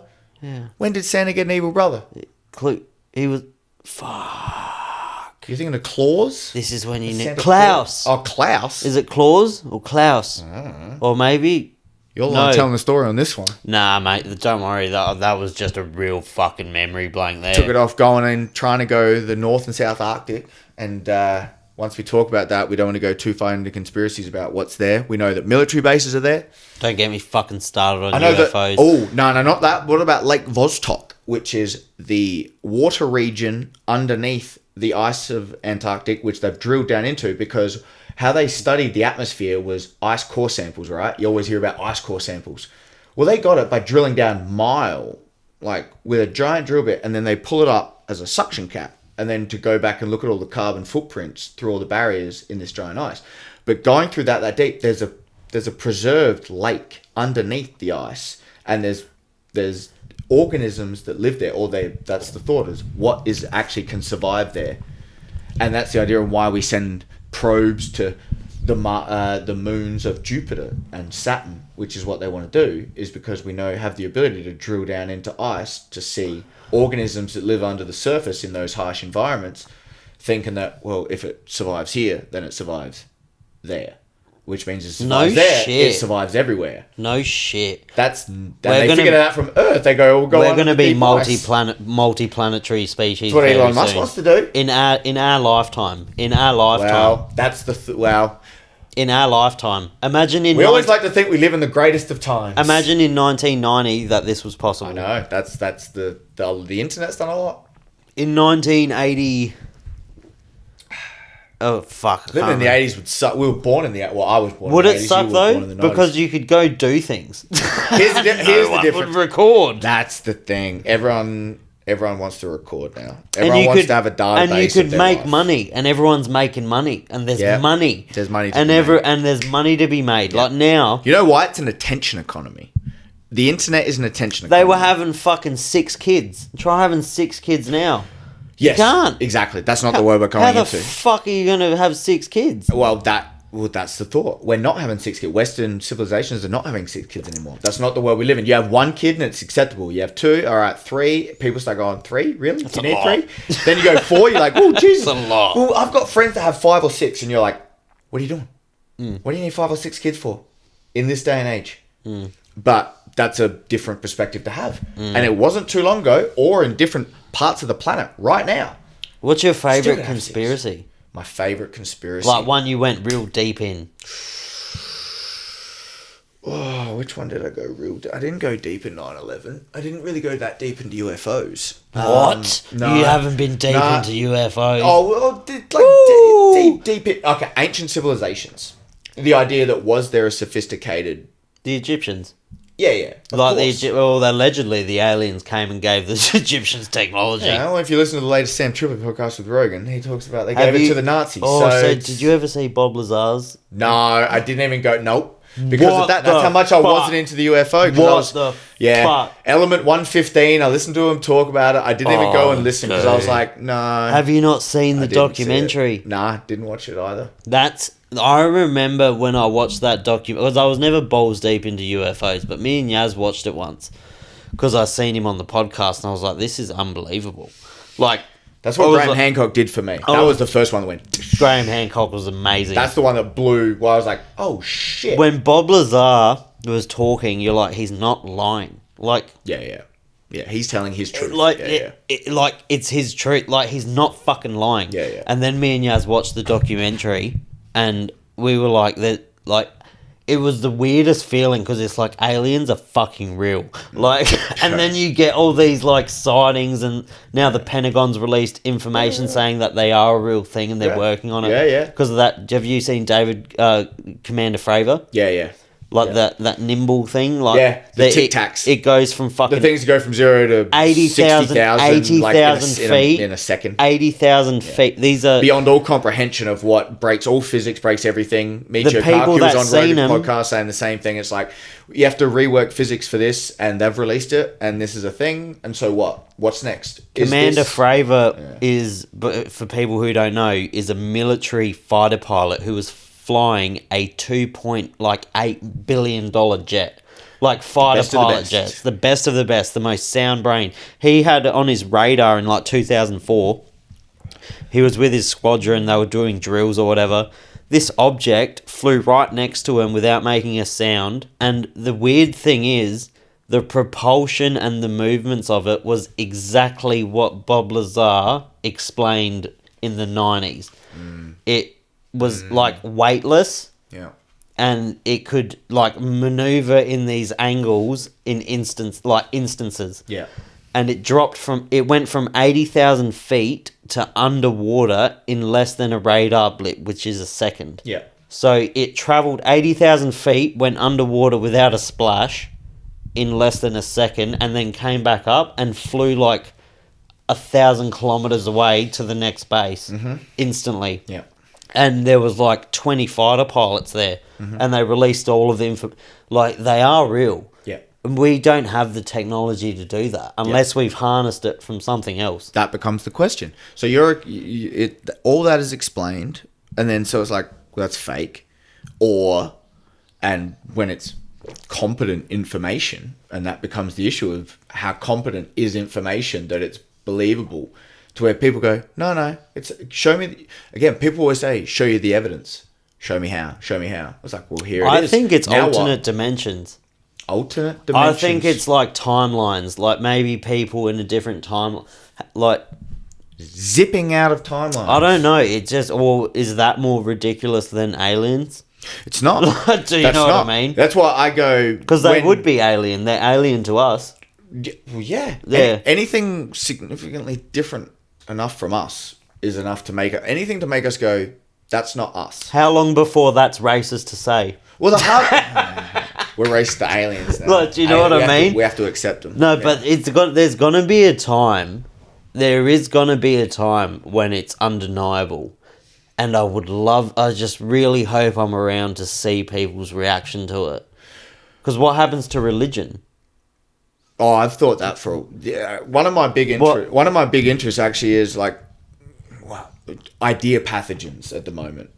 Ideas that can get ingrained. So idea pathogens are the bad ones, but you get inspired by ideas. Ideas take over your brain for a little while, and they take over how you interact with reality. You can get so engrossed in an idea that your brain will rewire itself, because once you've seen it, you can't unsee it.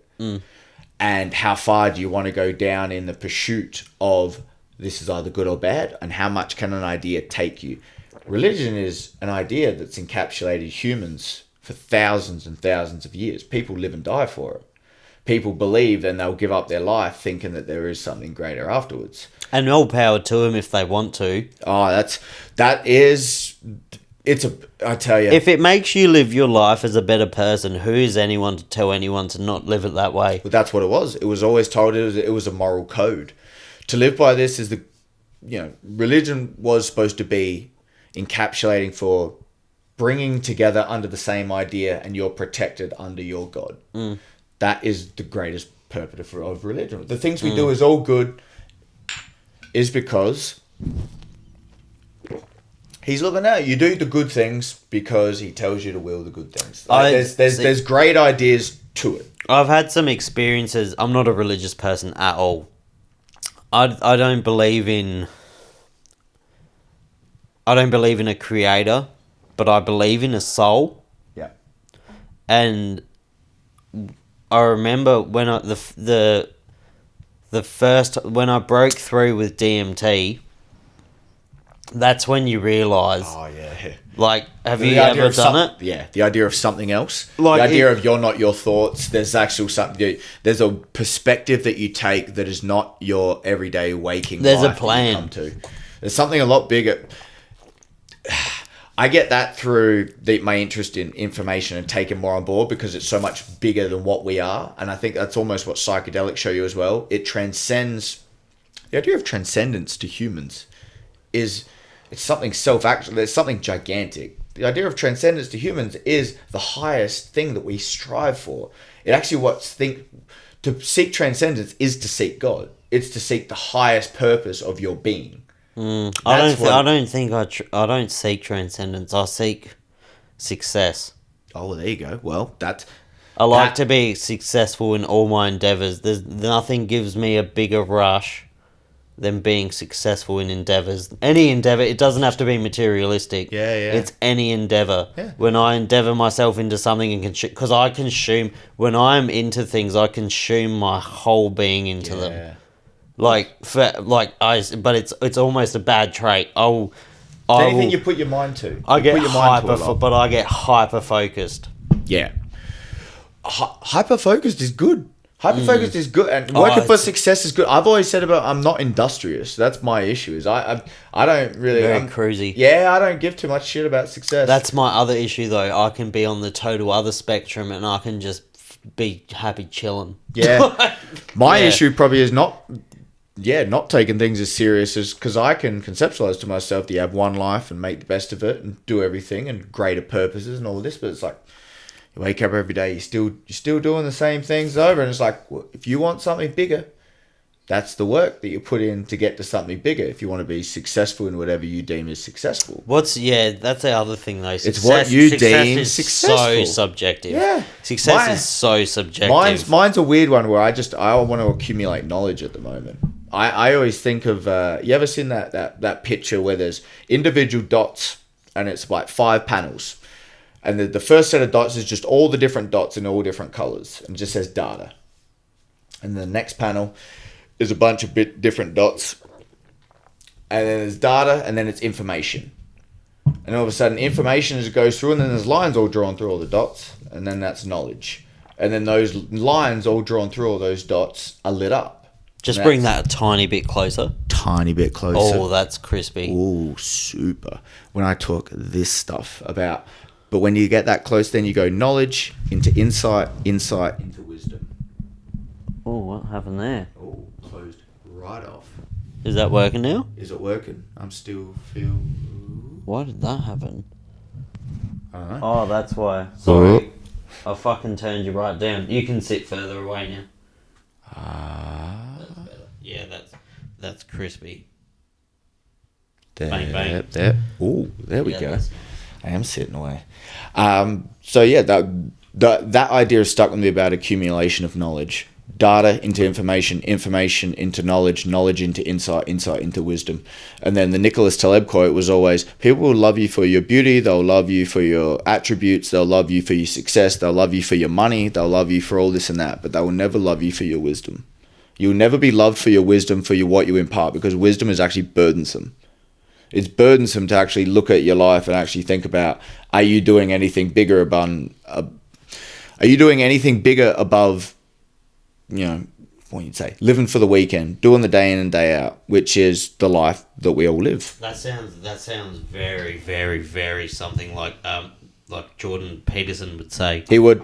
Well, that becomes the idea of carry your cross, right? And that's the religious connotation of it. He carried the cross. He died for humanity. Carry a burden that's greater than yourself. I'm not sure I'm that bigger than I love that aspect. Do I live it? No. Practice what you preach. Okay, I don't do it. So that idea is I can talk about all these ideas and high-mindedness, but I'm very aware of my own situation. So when I start to talk about it, it's like, just take it from, it's a curious aspect of humans that we can think and feel this way and what actually drives and motivates us to do things. Do you know what the problem is, though? Those people who claim they have all of these, they have all these morals and all of these moral compasses. Yeah. But then their actions speak the complete opposite. That's the thing. Actions speak louder than everything. That's what fucking irks you. That's the thing. That's why you shut your mouth. That's why you shut your mouth when you want to preach high about being all high and mighty when you're not high and mighty. Me and you would go very back and forth about the lives that we live. I will never preach high and mighty that you can think that you're better than anyone else and how you speak to people.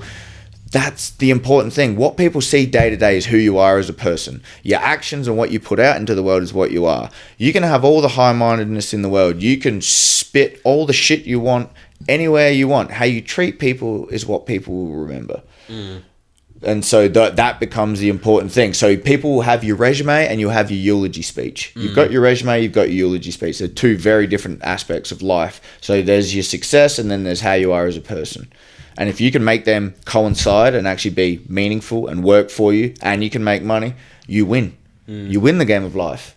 But it's like that's a very, very good analogy of it. But it's just so subjective. Of course. Like people, of course. There's some people like some Epstein motherfuckers that their focus for power is so immense. You know that what's out they there. turn into fucking aliens, but no, like just evil cunts, just That's right. putrid people. But that's what we worry about. They're out there. You got evil people. That concept of evil. Why is there just people? What? Do you know what freaks me out?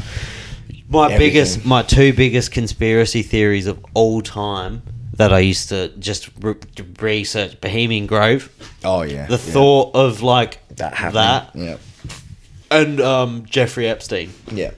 That one, to me, will go down in history as the biggest success for the elites in the world.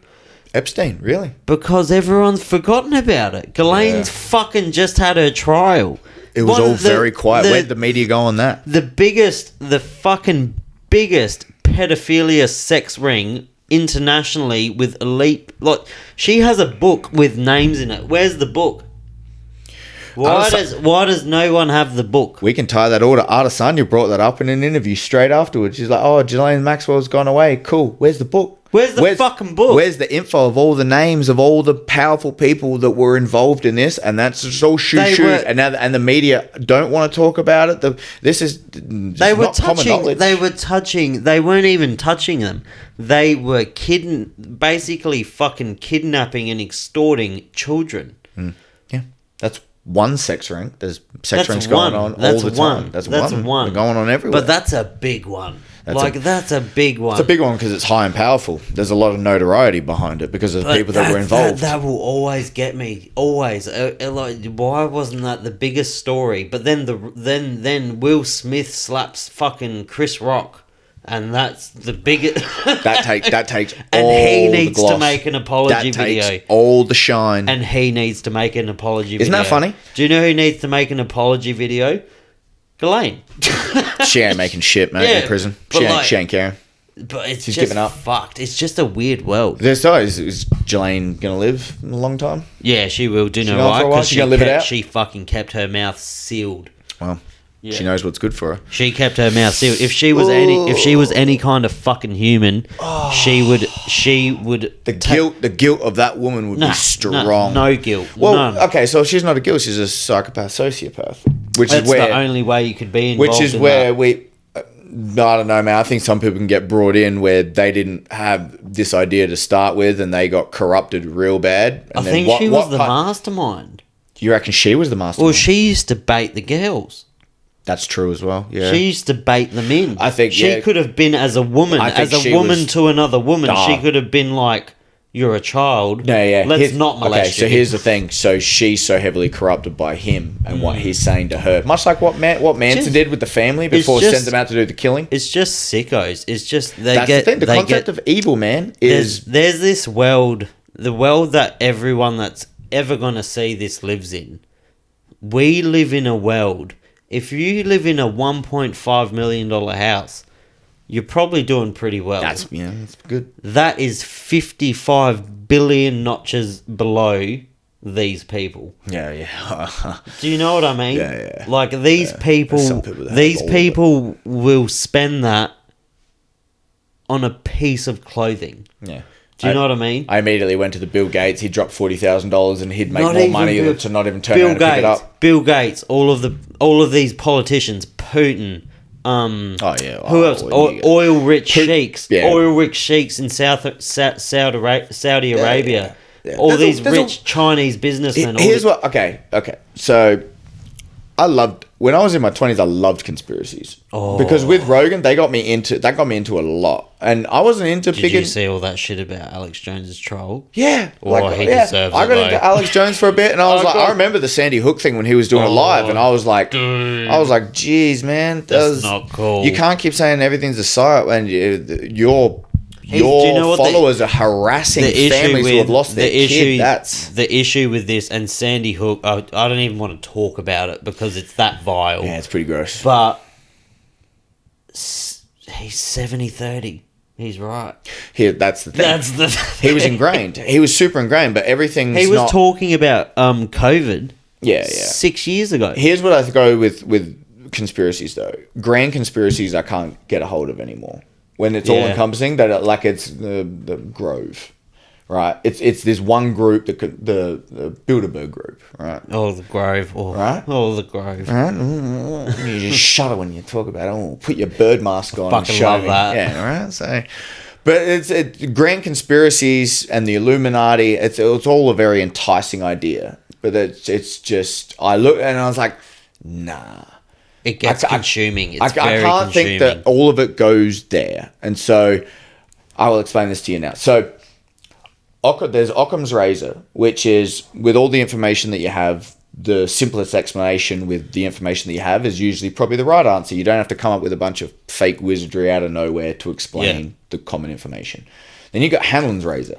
And Hanlon's razor is never attribute to malice, where you could easily attribute to stupidity or incompetence.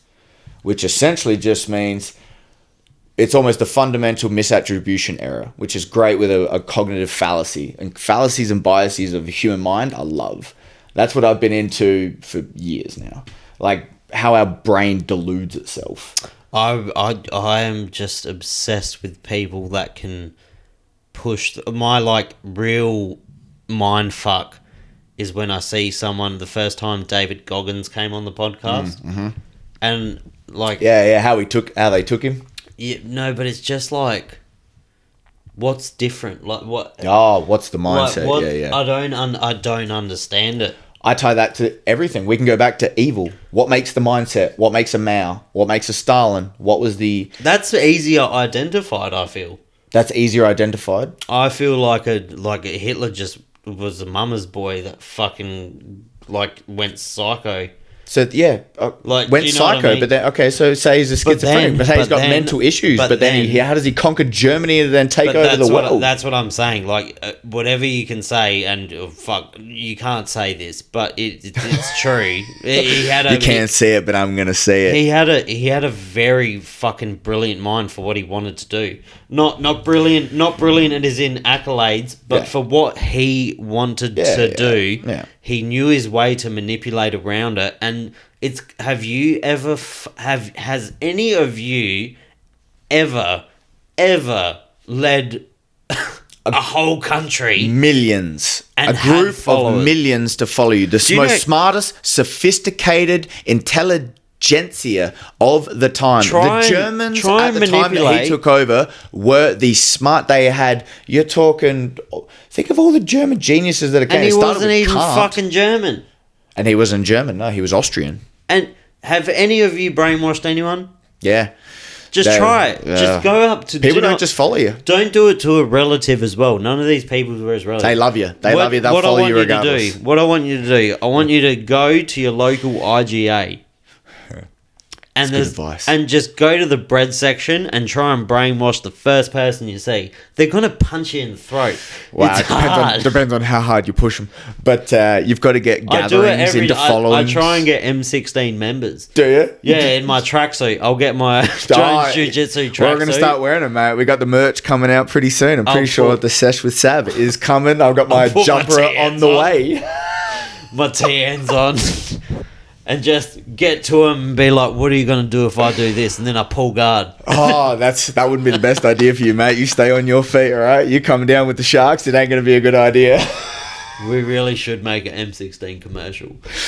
Tell you, it'll all start from somewhere, mate. But it'll pulls up. But like what we're saying, it's just to be that brilliant, like David Goggins, like.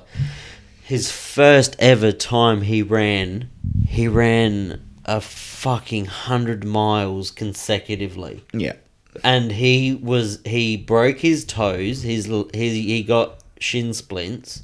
He shit all over himself. Yeah, it's nasty. And was bleeding from his eyes. Bleeding from your eyes. And he fucking... I thought the bleeding from your eyes would be the stopper, but no, he just kept running. The race. I gotta finish. What's different? Who's gonna carry the boats? Who's gonna carry the boats? Who's gonna carry the boats? Who's gonna carry the boats? Mate, that dude, when you get him and Cam Hanes together, I got fascinated by that when they ultra marathoners. Moab, like that Moab, that girl. What was that girl's name? This idea of people, their mind can push over when their body wants to quit long before. And your headspace, you're like, nah, we'll just keep going. I got a broken leg. Yeah, it's cool. Yeah. And if you're a normal, everyday person. Have you read his book?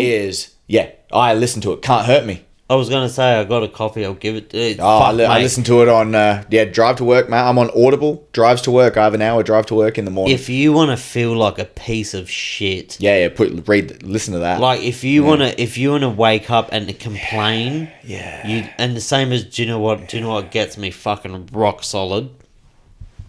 Every now and then, when I'm feeling a bit toey, I'll put on Jocko Willink. Yeah, you will. And I'll fucking listen to that ragged voice. The one video that I fucking love is when he said, "Don't." Is it no good? Good. He's like, you. They're coming after you. Good. Yeah. Is everyone blaming you? Good. The world's shitting on your face. Good. You're the best in the world. Good. Yeah, it's fucked. It's like, and it gets you 3 so minutes. pumped. He used 3 minutes of fire. What was he? Was he a Marine? He was Navy SEAL. Navy SEAL. He was a Navy SEAL, but he was like a special operator. Yeah, and he's a fucking animal. And Operation Bruiser in the worst spot in Ramadi. Yeah, in Iraq, like the most dangerous spot during the Iraq War. He was like the lead team in that. And he's like, you didn't do everything didn't go to plan today. Good. Yeah. Like, let's recalibrate, reload. I like to say I read all of Extreme Ownership, but I got halfway through and I went, nah, it's about good. I can listen to a couple of podcasts. Every fucking morning, this cunt every morning wakes up and he takes a fucking 4:30. photo. That's all Instagram is. 4:30 a.m. shots with sweat. He'll post a fucking photo of his watch with sweat everywhere, and he'll say, "What the fuck are you doing?"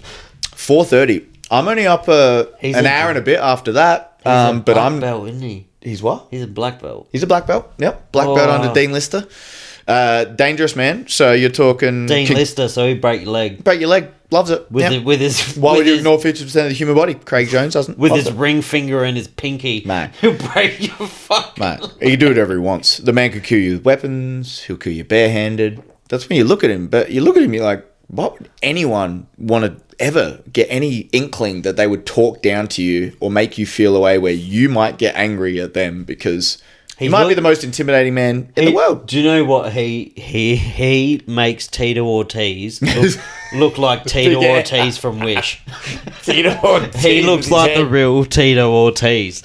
Like, do you know what I mean? Like, Tito's got a round ass head. Like, Jocko Willink looks like Tito Ortiz should have looked. Jocko Willink, it's hilarious because if you were ever a fan of American Dad, man. Oh my god. He looks the same. Yeah, it's the same. That jaw, that face. You can tell when he goes home, he gets his carry, his conceal and carry, and he scopes the house. He's like, "Hey, sweetie." Just checking. Just checking. Check the locks. Those Arabs.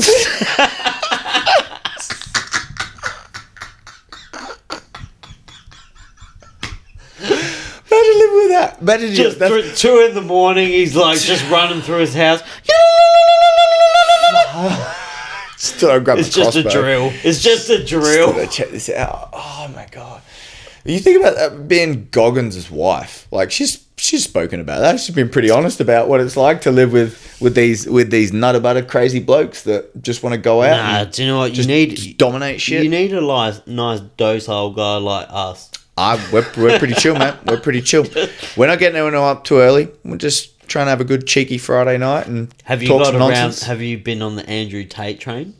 I've listened to. I more watch his highlight clips He's more a than top I G. listen to anything. I haven't seen any of his podcasts. Nah, no, But- never listen to that. I heard he got a good pro kickboxing record. Did not know before 90 pretty recently. Wait, it was 70-something. 78 and 9. Yeah, he had a good kickboxing record. I don't care what promotion you're fighting in. If you fight, If you got that, that's a good if you record. fight 86 men and you lose 9 times, you can fight. Yeah.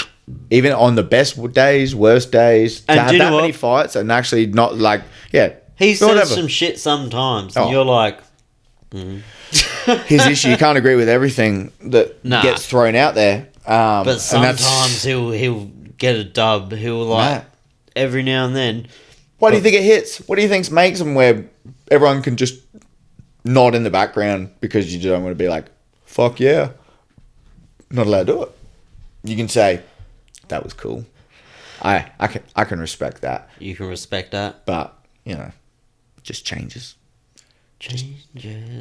Turn and face the changes. Changes. I want to be the bigger man. Don't make change me. There you go. Boom. Song verse. And do you know what? That's the longest podcast I've ever done. It's the longest one there. We had a split screen in the middle when first batteries split and things screen. went down. Sav's going to figure out technical and audios and computing things with how this is all going to go ahead. And All right, so I'm going to give you 3 questions before we fuck off. All right, here and we you go. got to rapid fire answer 'em. rapid fire answer. Greatest MMA fighter of all time. Be John Jones, yeah. Dream matchup of all time. Oh, dream matchup. Oh, shit. What would be a dream matchup? You can think about it. Don't rush it. Okay. Oh. Yeah, one you'd like to see. I went Fedor versus Cain Velasquez in their primes. To see them when they were both firing on all cylinders. Really? would have You'd been pick an old fight? An older fight. I didn't want to. I didn't want to Really? think too much about breaking down because I was in the moment. I'm like, I don't want to break down modern Not day. Khabib And Tony. Khabib Tony was missed. That was definitely missed. Do you know what? That was though? sad. That now that we've seen Tony on the Yeah, decline, that becomes the that's the issue. thing. We loved it when Tony was Snap City, and with the wrestling that Khabib was going to do, if he tried to grab that single leg, and you got Tony trying to play some Snap City, Do you know mine? if he shot wrong, it was going to be tough. do you know what mine is? What was this? Izzy's 10 kilos heavier. Jones is 20 kilos lighter. That's why dream matchup. Sure, when there's And Izzy and fucking John Jones. yeah, of course, but yeah, weight's way too big. Who wins? Same size, same. They got the same I attributes. think with their style, I think Izzy wins if they're the same size. You reckon Izzy I think wins? Izzy wins same size. The way they You don't think Jones takes that motherfucker down? I think Jones takes him down, does it easy, like the way they are. yeah, right. Because I think he can bully him. But if he if they're decides the to play same that, size- if they stay at distance and Jones decides he wants to even So throw and you stay think close, Izzy's takedown defense is better than John Jones's wrestling? no. It's hard, isn't it? See if they're the same size. That's what I said. If they're the same size and the wrestling and how much that's not going to play, because I think when it comes to wrestling, weight's a giant factor with skill it's sets. massive. You seen massive that? with You skill seen sets. that with fucking Yuri? Jan took Izzy down and just held him. Sorry, you seen that with Jan? Jan just took him down Jan and held him. And doesn't have Jan's not a amazing wrestler. wrestler.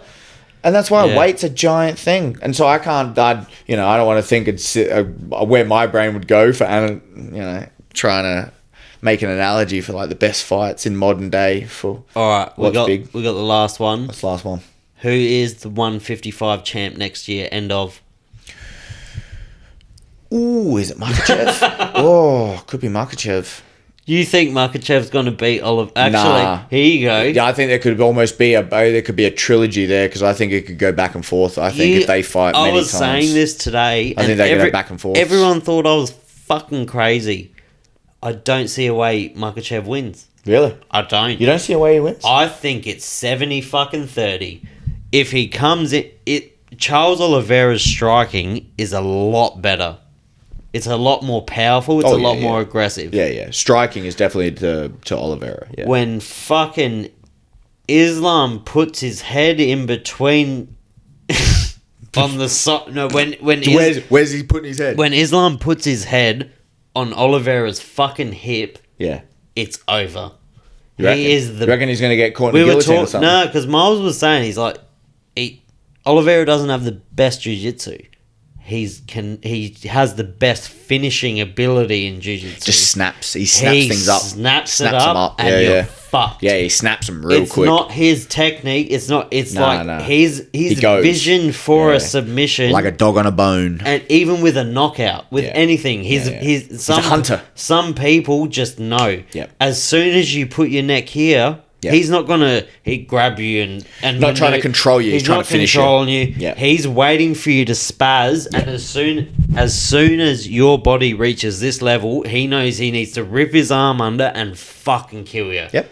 And I just really don't see a way Islam beats him. You don't see Islam has a way to like not get his head in such a bad spot where he won't get it caught or play that game. Here's a question. When he's been training with Khabib that long. Here's a question.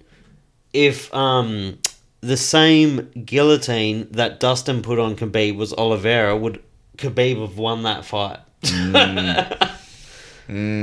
That's the thing. Well, Oliveira, from getting finished and all the ways he was losing back in the day to then get caught in such bad spots now, and he just works through them. But if that do you think that if it was Oliveira and not Dustin Poirier in that guillotine, that got Khabib, you think the finish? You reckon if yeah, Oliveira caught Khabib like I'm that? not saying it would, but what do you like? He said it was the closest he came to getting finished. Yeah, so if that was Oliveira, that would have been fucking done because that dude's made for finishing. Yeah, he's got long limbs. I can see that. Yeah, You have to knock him out 4 times to beat him. Well, there's the thought. That Khabib walked away because Makhachev, after his dad passed away, or Khabib's, and Makhachev was the heir apparent that he was going to take it, and Khabib. I don't see it. I just don't see it. I don't think Khabib really wanted to do it that much anymore, and he was happy to walk away. And then Islam's the next guy that's going to do it. But again, he hasn't fought anyone in the top 5 yet. That's the thing. I just don't see it. There's been no adversity. There's been no top 5 besides his loss. He has one loss, yeah. He has a loss by knockout. Yeah, he got clipped. Besides that. See, Khabib wouldn't have got knocked out by that. That's the difference. That's Khabib why got fucking fumbled by Michael Johnson. Yeah, he got wobbled, and we were all happy about it. And we're like, he got hurt. He didn't even get wobbled. Yeah. That's it's such a John Jones effect. They're that dominant that the minor inconvenience happened. Like Conor won 1 round, and it's because he took it off. Yeah. But anyway, thank you so much for coming on. That Pleasure. was amazing. I love you, brother. Love you, mate. Thanks for having me. Easy. I've always loved the podcast and ideas, and the fact that you're doing it. I am stoked, and I'm happy to be a part of it. So We'll the do it Sesh again. with Sav. Thank you. We'll do it again. Love you, mate. Thank you. Thank Love you. you too.